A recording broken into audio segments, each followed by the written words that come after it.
Semuanya, bagaimana kabar kalian? Semoga baik-baik saja dan sehat walafiat ya. Oke, seperti janji kakak, pada video kali ini kakak akan menjelaskan strategi problem solving working backwards atau bekerja mundur. Nah, dari namanya saja kita tahu nih bahwa strategi ini menyelesaikan masalah dari arah tujuan ke arah asalnya atau dari belakang ke depan. Jadi bukan dari depan ke belakang yang biasa kita lakukan ya. Oke, agar lebih jelas, kakak terangkan contoh-contoh working backwards dalam kehidupan sehari-hari berikut ini.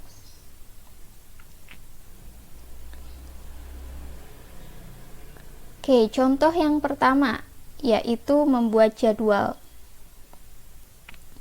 Ketika kita membuat jadwal untuk berbagai tugas yang harus diselesaikan pada waktu tertentu, seringkali dimulai dengan apa yang harus dilakukan, berapa lama setiap tugas harus dilakukan, beserta deadline-nya.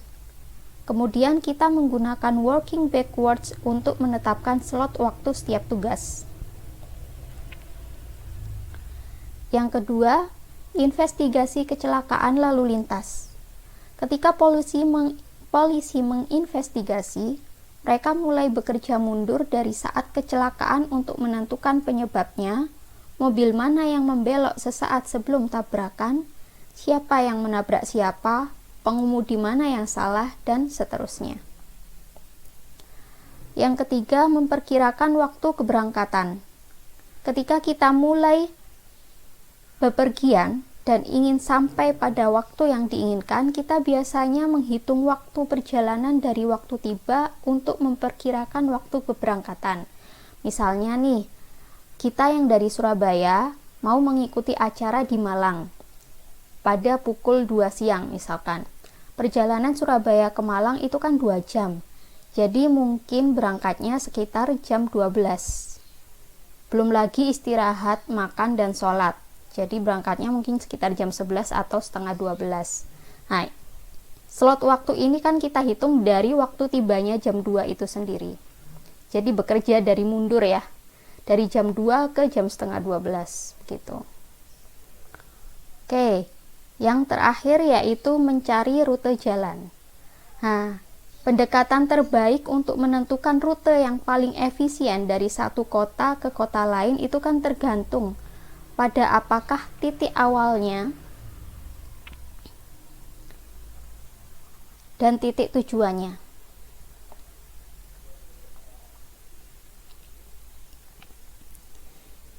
Nah, ini kan tergantung titik awal dan titik tujuannya ini memiliki lebih banyak akses jalan. Nah, ketika titik awalnya ini memiliki akses jalan yang lebih sedikit, misalkan ada 2 seperti ini, kemudian titik tujuannya banyak akses jalan seperti ini.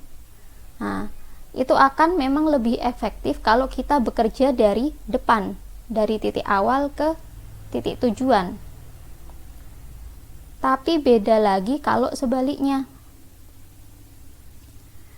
Jadi kalau misalkan titik awalnya nih yang punya banyak akses jalan kemana-mana, kemudian titik tujuannya akses jalannya cuma hanya 1 atau 2 seperti ini atau 3, maka akan lebih efisien kalau kita mencari titiknya itu dari titik tujuan ke titik awal, ya enggak? Soalnya kalau kita mencari dari titik awal, kita bingung nih satu-satu milih satu-satu, yang ini apakah yang ini, apakah yang ini, dan itu pilihannya akan memakan banyak waktu. Oke, sama halnya dengan matematika, soal matematika. Tidak semua soal lebih efisien menggunakan working backwards. Ada yang lebih efisien dikerjakan dari yang diketahui ke yang ditanya. Ada yang lebih efisien dikerjakan dari yang ditanya ke yang diketahui. Nah, kita harus pintar-pintar nih memilihnya. Oke, langsung saja kita ke contoh soal matematika yang menggunakan working backward. Diketahui bahwa jumlah dari 2 bilangan adalah 12. Perkalian dari 2 bilangan tersebut adalah 4. Berapakah jumlah kebalikan dari 2 bilangan tersebut? Oke, pertama-tama Kita misalkan dulu nih, dua bilangan tersebut adalah X dan Y. Jadi, jumlah dari dua bilangan X plus Y sama dengan 12. Perkalian dari dua bilangan X kali Y sama dengan 4. Nah, sekarang kita bandingkan dulu. Kita mau mengerjakan soal dengan cara yang biasa, baru kita mengerjakannya dengan soal strategi working backward. Biasanya, kalau kita melihat soal seperti ini, kita akan menyelesaikannya dengan cara substitusi. Jadi X plus Y sama dengan 12, Y-nya sama dengan 12 min X. Nah, ini nanti akan kita substitusikan ke persamaan X kali Y sama dengan 4. X kali 12 min X sama dengan 4.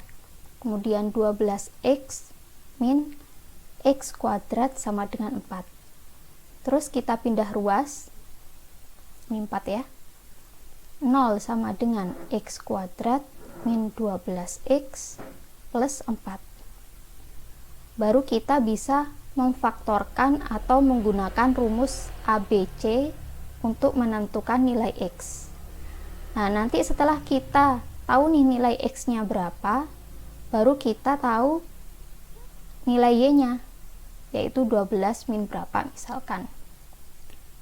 Baru kita bisa menyelesaikan jumlah kebalikan dari dua bilangan tersebut, seper X tambah seper Y.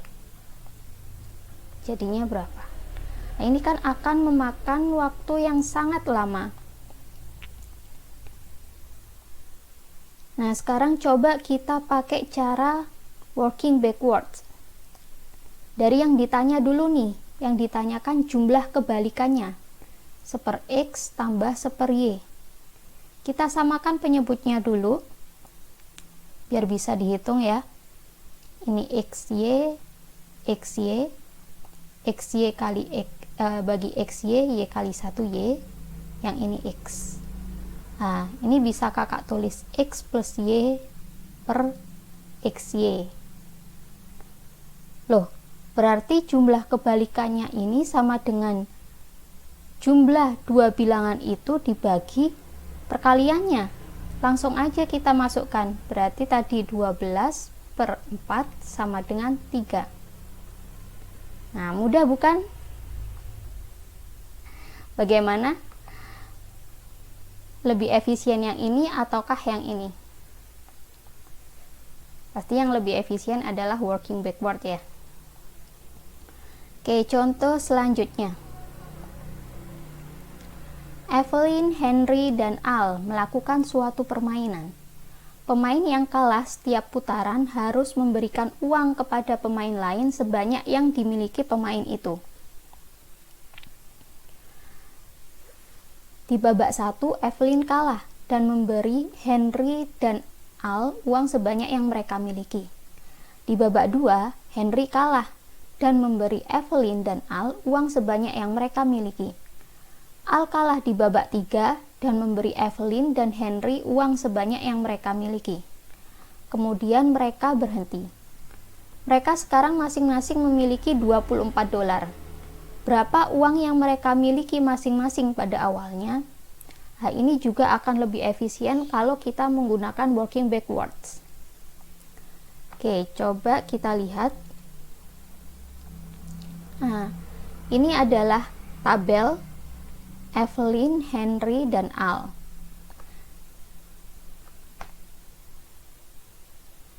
Di akhir babak ketiga tadi mereka sama-sama punya $24. Kakak tuliskan dulu.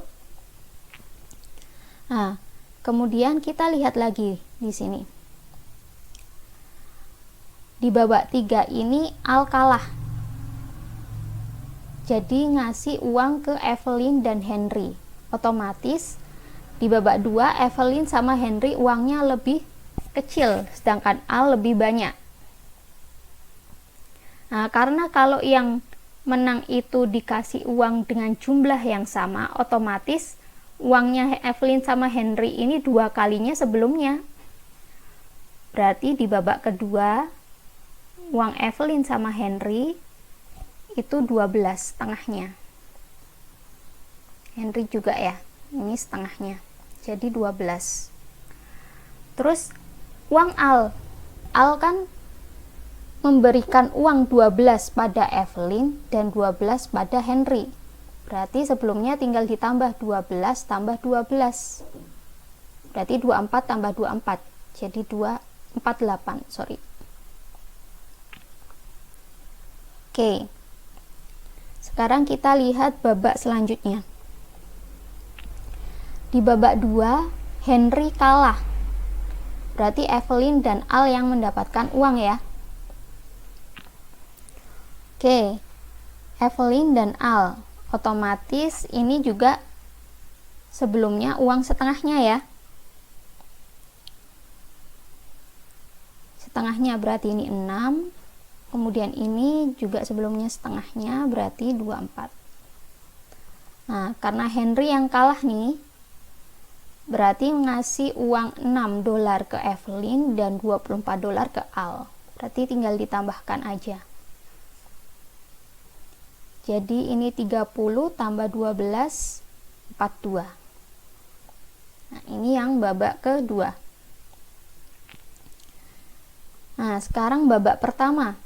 Babak pertama Evelyn yang kalah. Jadi Henry dan Al yang diberikan uang. Berarti di sini otomatis setengahnya ya. 21. Ini jadi setengahnya 12. Nah, karena Evelyn yang kalah, berarti ngasih uang Henry 21, ngasih uang ke Al 12. 33 tambah 6, 39. Nah, udah ketemu. Berarti awal mulanya uang Evelyn 39 dolar, uang Henry 21 dolar, dan uang Al 12 dolar. Oke, kita langsung ke contoh 3. Candice memiliki kaleng 11 liter dan kaleng 5 liter. Bagaimana dia bisa mengukur tepat 7 liter air dengan kedua kaleng tersebut? Ini juga pakai working backwards. Sekarang kita bayangkan dulu nih. Kalau kita itu udah berhasil mengisi 7 liter ke dalam 11 liter, berarti kan sisanya nih 4 liter nih. Berarti kakak tulis 7, itu dari 11 kurangi 4. Tapi pertanyaannya 4 liter ini kita dapat dari mana? Gitu kan? Terus 4 liter ini bisa kita dapat dari 5 liter dikurangi 1 liter. Tapi 1 liter ini dari mana? Nah, 1 liter ini dari 11 liter, kaleng 11 liter dikurangi 5 liter, kemudian dikurangi 5 liter lagi. Jadi kan sisanya air di dalam 11 liter itu jadi 1 liter. Nah, akhirnya udah ketemu di sini. Nah, pertama seperti gambar berikut ini. Jadi kita mengisi kaleng 11 liter penuh, kemudian menaruh air 5 liter 2 kali. Jadi sisanya ini tinggal 1 liter di sini ya. Kemudian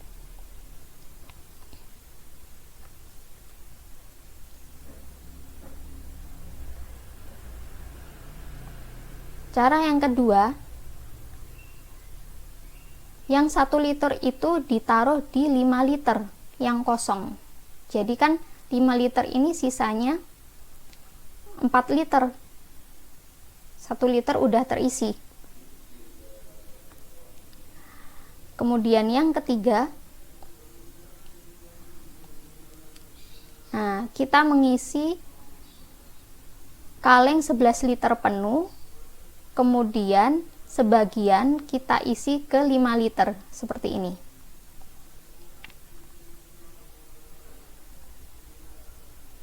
Otomatis kan ini ngisi 5 liter sampai penuh kan jadi sisa 4 liternya nih. 11 kurangi 4 jadilah 7 liter. Oke, bagaimana? Mudah bukan? Kita langsung ke contoh terakhir yuk. Nah, contoh soal keempat. Dengan menggunakan dua pengatur waktu telur yaitu 7 menit dan 11 menit, tunjukkan bagaimana mengatur waktu memasak telur tepat 15 menit. Caranya sama persis dengan yang kaleng tadi.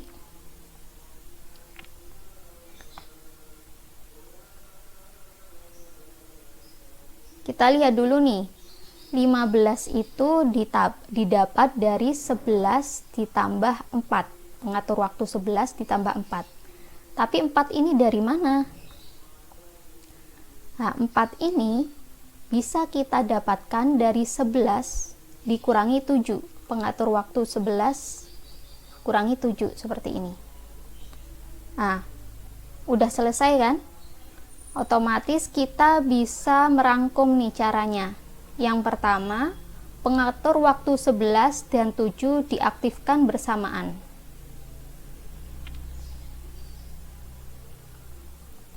Diaktifkan bersamaan. Nah, kemudian setelah 7 berbunyi, berarti kan sisa waktu di 11 menit, pengatur 11 menit kan sisa 4 menit ya.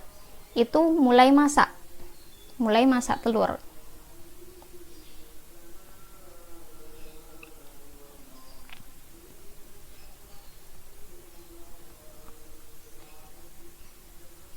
Nah, kemudian setelah pengatur waktu 11 berbunyi, berarti sudah menunjukkan 4 menit nih waktunya, maksudnya seperti itu.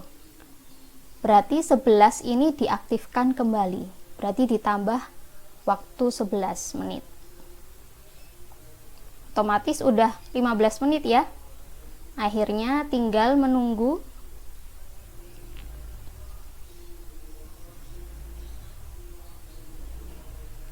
sebelas berbunyi dan telur sudah masak. Oke, dapat dipahami dari sini?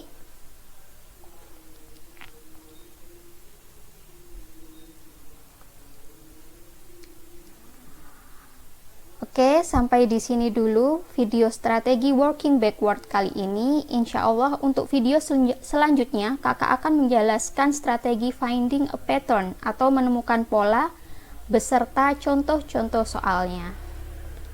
Oke, jangan lupa subscribe dan like. Have a nice day dan sampai jumpa.